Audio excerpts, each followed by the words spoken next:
এবার পর্দায় সোনামণি সাহার বিপরীতে দেখা যেতে পারে এক জনপ্রিয় নায়ক।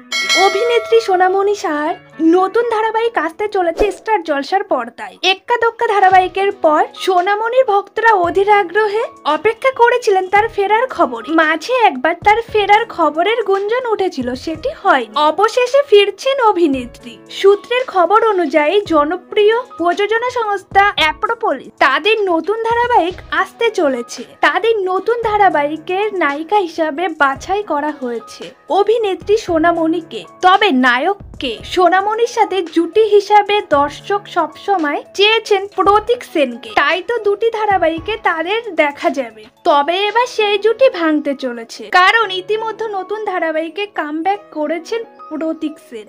তাই এবার প্রতীকের জুটি ভেঙে নতুন নায়কের বিপরীতে ফিরতে চলেছে। নতুন ধারাবাহিকে তার বিপরীতে এবার দেখা যাবে অভিনেতা হানি বাফনাকে, যিনি এর আগে সোহাগ জল ধারাবাহিকের অভিনয় করেছে। এবার দেখার বিষয় হানি এবং সোনামণির জুটি দর্শক কতটা আপন করে নেয়। ভিডিওটি ভালো লাগলে অবশ্যই লাইক, কমেন্ট, শেয়ার করবেন। ডেইলি নিত্য নতুন ভিডিও পেতে ছায়াছবির জগৎ চ্যানেলটিকে সাবস্ক্রাইব করতে ভুলবেন না।